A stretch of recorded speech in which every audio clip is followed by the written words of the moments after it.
4-block walk to the. Yeah. to, Is uh, it get a similar little- to You know, yes, in the idea that it's going to be better when released, but no, in the sense that the zone does not require that.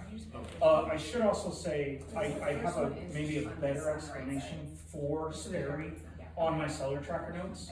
So if you search me and Sperry, because he was here and I was typing his explanation of what his family was feeling about that particular wine and why the aging on that particular wine.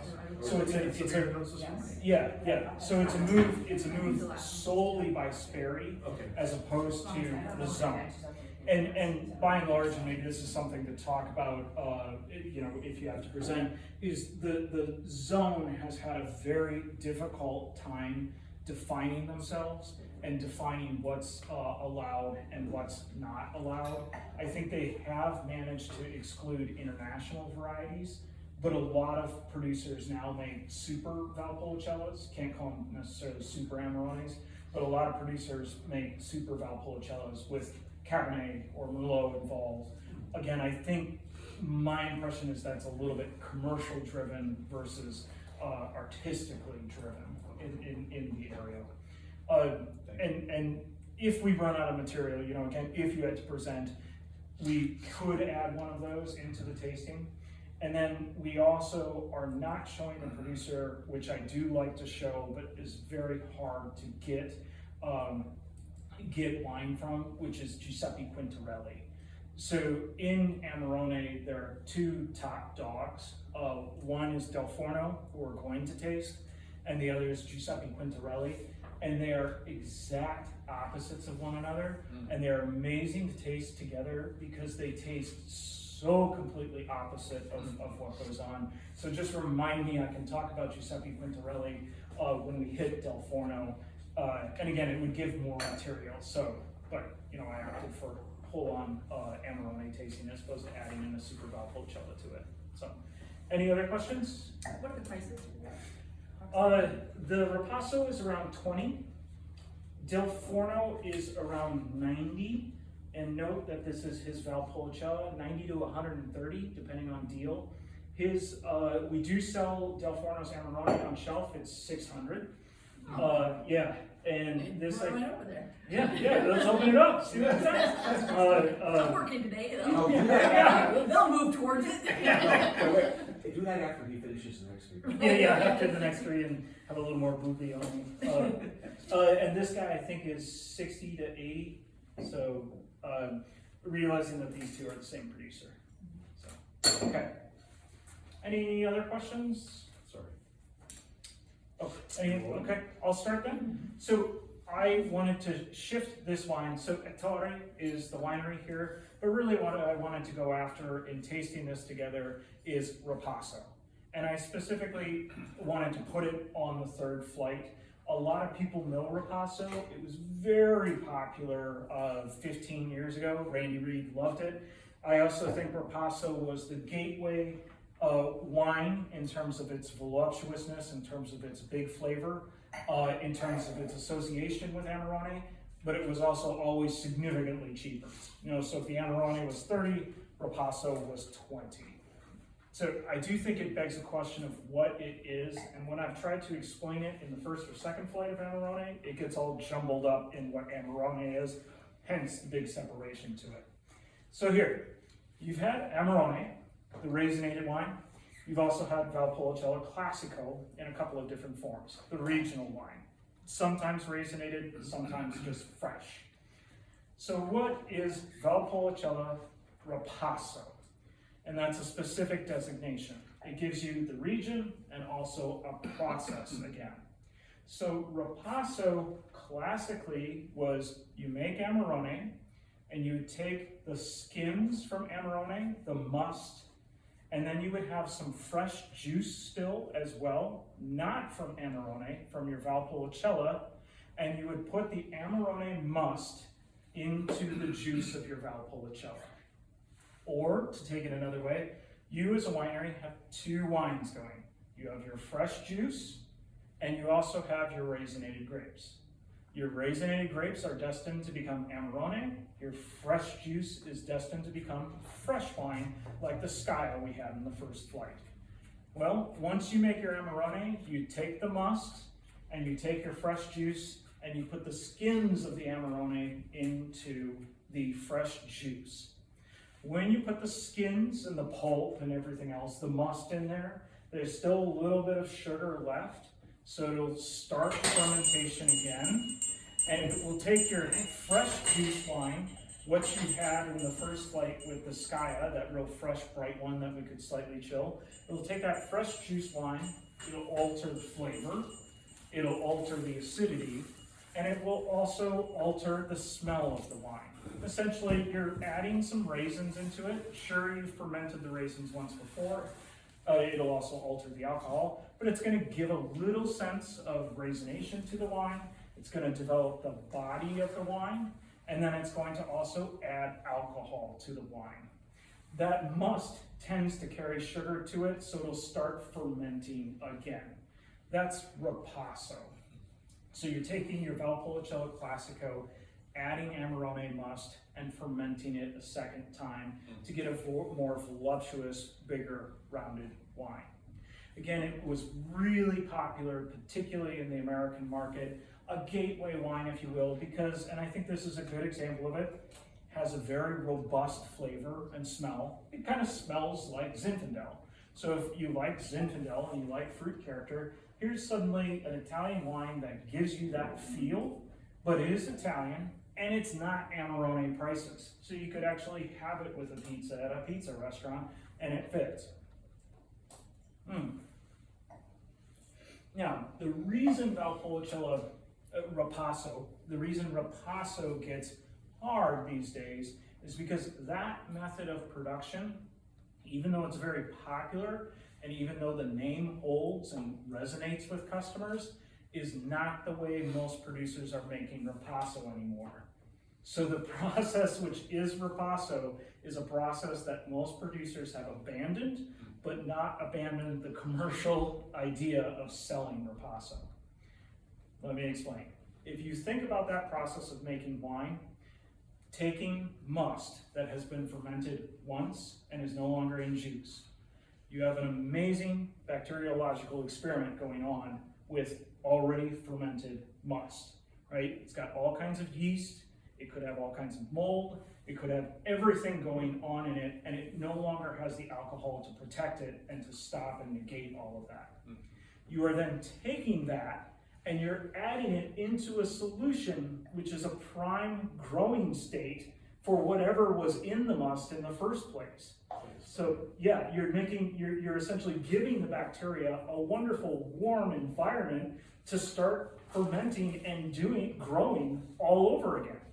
Now it's great if it grows in the way that you want it to, but many producers found that it doesn't necessarily grow in a controlled manner. Meaning, sure, you want it to create more alcohol and want it to create more body, but it also creates all kinds of other things as well when you reintroduce the must to the solution of Valpolicella. So the old style of making Valpolicella, which I described, many producers have found that it creates too much variability, particularly in terms of volatile acidity, vinegar.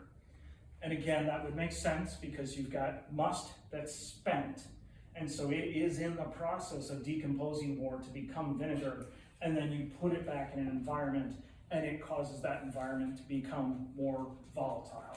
So many producers have abandoned the classical method of Ripasso that I just described in favor of another one. The new process that a lot of producers use, and I think it's legal, but this is what I hear from a lot of them, is that they simply make a baby Amarone. What we experienced with the Sperry Santurbano Valpolicella Classico in the second flight.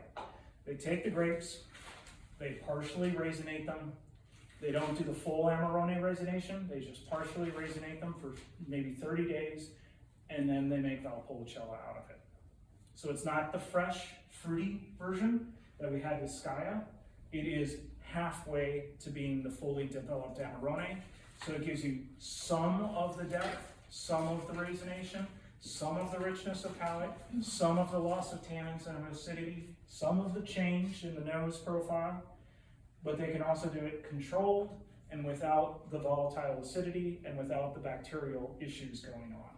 Well, it almost seems like it doesn't fit the name then. Right, because Ripasso would mean repassed, and it's not, but it's become a thing. So it's a big question, and the producer, Masi, M-A-S-I, we have sold their wine, starts with an M, and it's not Monte. That's Zach. Okay, it starts with an M, and it's not Monte Sperone, but Masi, M-A-S-I, Campo Fiorini. I think we've sold many vintages, and we've sold it really, really well. They are the exemplar of having to explain this, and that email gets too fucking complicated because they like Allegrini claims to be the inventors of Amarone. They claim to be the inventors of Ripasso in the classical style, and they were the first ones to abandon it.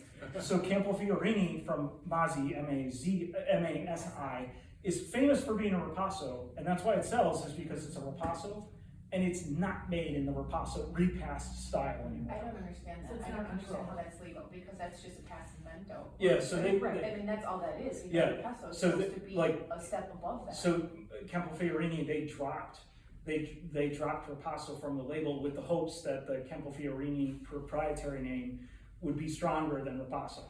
So yeah, so lots of issues going on with Ripasso.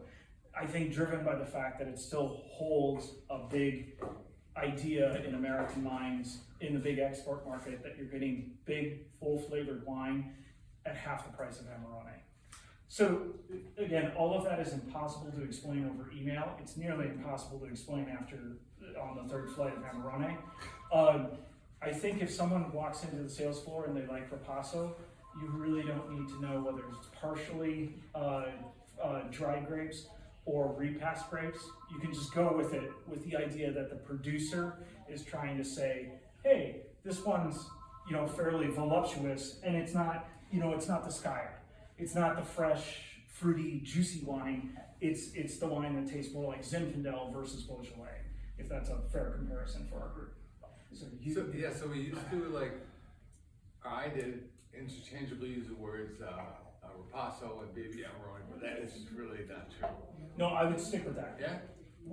Whichever process the producer is choosing to do, Yeah, baby Amarone makes sense. okay. What process is this for? I think this is partially dry, but I'm not positive. So the new process. Yeah, I think this is the new process, and I think it's actually really rare to find a Ripasso that's under the old style. And the producer that we have that I love that we're not featuring in this because Aaron didn't get it in because of logistics and Wisconsin, everything. California. Yeah, of course. Different. Well, You're not Illinois, you're not Wisconsin. supposed to. Can't drink all day if you don't start in the morning. But M-A-Z-Z-I, Masi Poega is a single vineyard, what used to be called Ripasso, and then they have stripped it from the label, even though it's still under its 30 days of raisination, as opposed to the repassing of the grapes. So it's fun if you can get that explanation out in a tasting because it blows people's minds. But on the sales floor, again, I would just, if it's Ripasso, the idea is that it's more Zinfandel-like.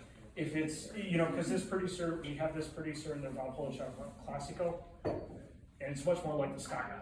Bright, fresh, could be chilled, that bright fruit character. Producers are willing to say which method they're using, or Yeah, you are can they go and ask. secretive about it? I've never had any producer there be secretive about it, and I think to them it doesn't really matter. They're willing to say whatever. No controversy for them. I think more the controversy. The people who are in the Classico zone will tell you that they're in the Classico zone. The people who are out of the Classico zone don't necessarily talk about the politics of what's going on. Doesn't behove them. So, okay, that's actually a pretty good segue to Del Forno. So, what isn't a good segue to Del Forno? With that idea of Classico versus the other zones and the expansion of the zone and maybe the lowering of standards or the homogenizing of standards to a commercial level across the entire region because of the expansion, Del Forno is always considered the exception that proves the rule because he's off in the non-Classico zones. So he is one of the top two, the other being Giuseppe Quintarelli. I realize I'm repeating myself, but he is one of the top two in Amarone. So I didn't miss anything, I'm coming in. No, you're coming in right, yeah, and has always been considered one of the top two in Amarone. Now, I think the wine bears that if you smell that and taste that. What he also is a very controversial and has been a very controversial producer, not only because he's outside of the Classico zone, but because of everything we talked about with Buglioni. He was the leader in increasing vine density, and he maintains the highest vine density of anyone in all of the three Valpolicella zones, drinking Amarone. He was the leader in terms of using French barrique. So he's the one who really went for, during that Parkerized time, went for using a lot of new French oak on the Amarone to alter its flavor. He was the leader in green harvesting and then harvesting late to make very, very concentrated wines. And he was rewarded really well for it. Now this, you'll notice, is his Valpolicella, and it's just his Valpolicella. Yeah, it does not bear Ripasso, and it's not his Amarone. And it's at the same level of alcohol as the other Amarones. It's at 14.5. It, to my understanding, sees the same amount of raisination as most Amarones, and it certainly is more, it's very concentrated, and it certainly sees more oak character than most Amarones to it. So it's a hard one to sell unless you taste it, because it's an $80 to $90 Valpolicella, and so you think Valpolicella and you think Skaya. Maybe you think Valpolicella Ripasso and Ettore, Mazzi's Campopoega or Mazzi's Campo Fiorini. At $20, we discounted it down to $9, and here you get his at between $70 and $90, and it's sort of like mind-blowing. The answer is this would be everyone else's Amarone if he didn't make one that was even further out and beyond. So he does make an Amarone. It's the $600 one. It typically clocks in at 17.5, 18% alcohol. It's fermented dry, but it's massive. I've had it in back vintage. I've had it in front vintage. To me, it's nearly goddamn undrinkable. So I actually have had, when this gets closed out, I buy it because I like it, but it's huge wine anyway. So like, how huge do you need to be? And he answers that question with his Amarone. It's absolutely huge. So you will get some people who go for it. It is here. I don't think it's at Delafield or Green Bay, but we do have it here, and we have the possibility to get his Amarone. So some people do buy it, so know of it. How much do you sell that here? We'll do an email special on it, concomitant with this tasting, and I would guess that we'll sell 6 bottles of it this week. Probably not 12, but 6 to 12. So it's a thing. Yeah. The Amarone? The Amarone. The $600? Yeah, the $600 one. So it's definitely a thing. It's a Thursday. It's a Thursday. Yeah, and we have done tastings where we've had it. And I mean, it's a blockbuster. One year I had to do this, One year I did this tasting 2 days in a row. And the first day I opened Del Forno's Amarone, I think at 10 a.m. Did the tasting, and it still hadn't quite opened up. So we went downstairs at Brady Street and opened it the night prior, so like at 10 p.m. for a tasting that was gonna begin at 7 p.m. the next day to get it open and moving and showing its stuff. So It was about $300 then, right? it was about 300. Yeah. And Thank you. and so yeah, you tasted it. Yeah. It's an experience. It's Oh, yeah. yeah. And sometimes it gets closed out. So sometimes we have a radically low price on it because the wholesaler here, and not that anyone cares, but the wholesaler here is forced to take an allocation, and if they can't sell it, they just want it liquidated. So sometimes they liquidate it off. Same thing with the Valpolicella, sometimes they liquidate it off. They normally wouldn't give a sample of a $90 Valpolicella, but again, because we're probably the only place that's gonna sell it, they offer us a sample to taste. So, It's more tannic. yeah, and I think new French oak. So, It needs to be open a lot. yeah, yeah, and I've also, so I have this in my cellar from '08. I have tasted 96 Amarone, and the Amarone is just pretty much impenetrable. So, I mean, you know, like, my assumption would be that it'll just age forever, you know, that it's not going anywhere anytime soon for the next, 70 years. But this I actually think is showing great, but it does show very modern. So, taste that. So, you've had that experience then. So, the producer that I like to compare with Del Forno is the one I mentioned that we're not having, which is Quintarelli. So, you'll hear the legend of Giuseppe Quintarelli. You'll sometimes see his wines.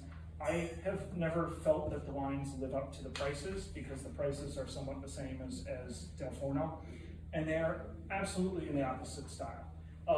I don't know where Giuseppe Quintarelli's fame comes from, but the wines are delicate, they're serene. Even the Amarone, which has raisination, is fairly light.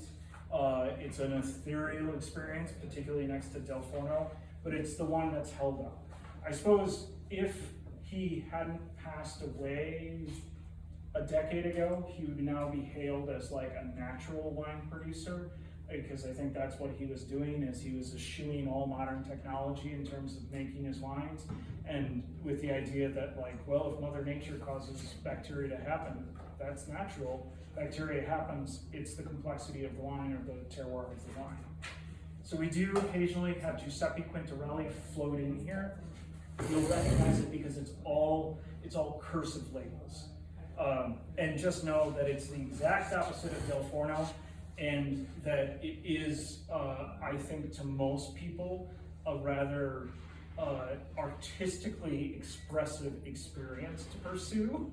So if you've got someone who's looking for a fruit-driven Zinfandel-like experience, but that is in Italy, Giuseppe Quintarelli doesn't do that. So, And does he have a various range of wines? he made, and his family continues to make, like 40 different wines. Wow.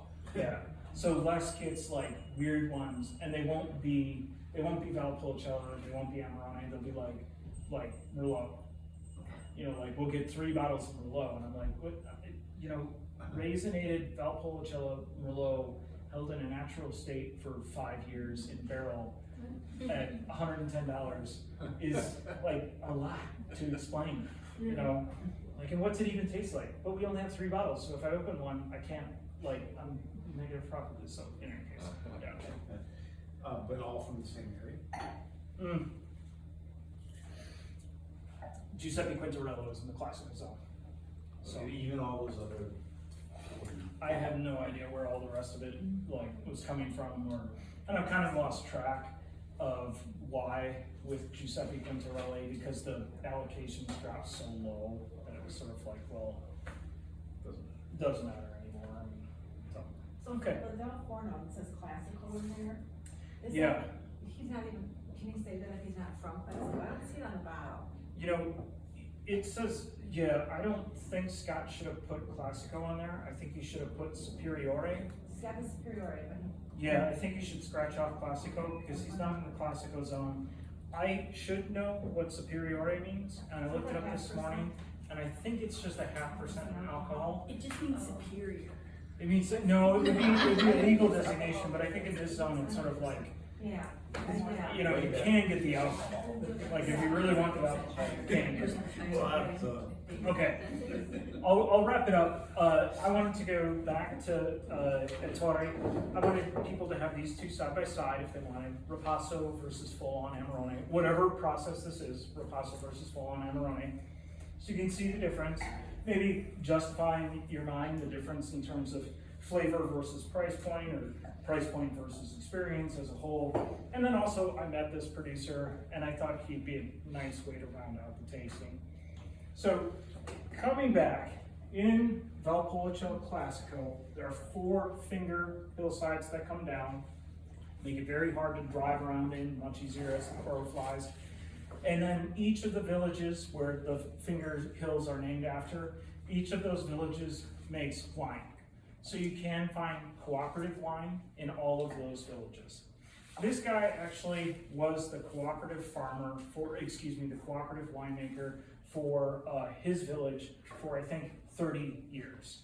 And he seemed like kind of young when I met him, but he had gone down to the cooperative and started as a young man, and he was making the wine, which also would mean that he's working with all the farmers in the village, trying to get them to bring in the fruit, trying to raise the quality, and then making it, turning it into wine, turning it into fresh wine, the Ripasso wine, and the Amarone wine, and doing that, and again, for 30 years.